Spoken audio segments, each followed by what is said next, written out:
Hello and good afternoon. John Talley here with Partzilla.com. Welcome back to another edition of our live stream that we've been doing every Friday for the last couple of months at 3 o'clock.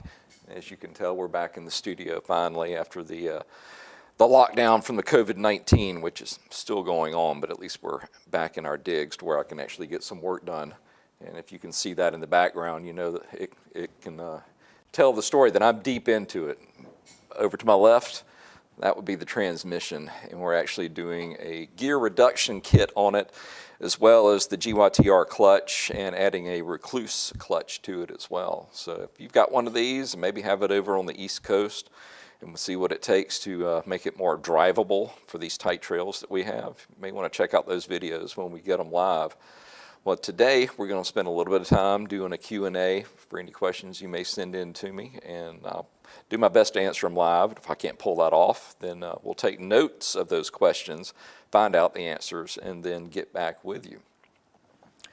All right, let's see what we've got coming along the stream today. Is asking me a question. I was riding last night, heard a loud pop and a bad smell. Motor was still running. Okay, you need to get me a little bit more information. Are we talking about an ATV, a side-by-side? Did you go eat tacos at Taco Bell, maybe? I don't know. I have no gears. Stays put in park, but shifting into any gear, I have nothing. I'm no mechanic, but looking for a couple of ideas of what it could be. Well, I'm going to go make it a couple of assumptions here since you didn't give me a year, make, and model. It sounds like you're dealing with a CVT transmission, which is basically a belt drive. So when that belt goes, typically it'll start to burn and then pop. And then you've got no forward or reverse, no motion at all. And I can tell you from experience that that scenario usually unfolds when you're running it in high, when you actually should have it in low, and that should be able to preserve your belt. But that's not going to fix your problem. Talking about that now. What you need to do now is pull the cover and then take a peek on the inside, and I'm betting you're going to find a shredded belt within. So when you find out that that is the problem, look up your make and model at Partzilla.com, and we'll get a new one sent out to you. So if I'm right, if you would drop us a comment and let us know if that was indeed the case. Okay. RBL Jackson, hoping you can help troubleshoot a problem.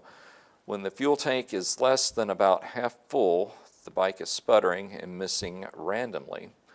We almost didn't make it home from our last ride. As I came to a stoplight, it will stall sometimes also, and he thinks it's a fuel problem. I would agree at this point. Ordering the fuel will be my first guess. Are there more than one pickup line within the fuel tank of an 1800C model? I assume you're talking about the Honda VTX, and I'm going for the fuel filter swap also, but I would think it would do it at any fuel level if it was the filter. True. The problem started this season after it sat for a long time over the winter. Okay, more information, which I'm guessing may be related to the problem. Any tips or troubleshooting ideas appreciated. All right, VX line. I can't remember the year. It may have been 04 or 05, but they changed from the fuel pump being inside of the tank to down low, I think almost in the very center of the motorcycle. So I would need to know which one that you have for your particular machine.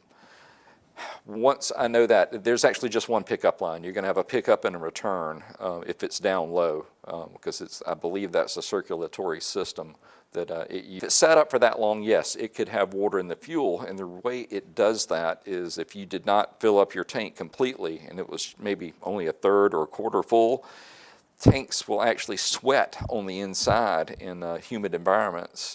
And it does have a vent, of course it's got to let air in, and so it will let in moisture, and the tank will heat and cool, and it will actually sweat, and that'll produce water down inside of the fuel tank.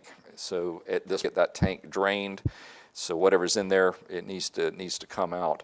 The way you get around that is just fill it all the way up at the end of the season and then add some type of fuel stabilizer to it, and that should keep it safe.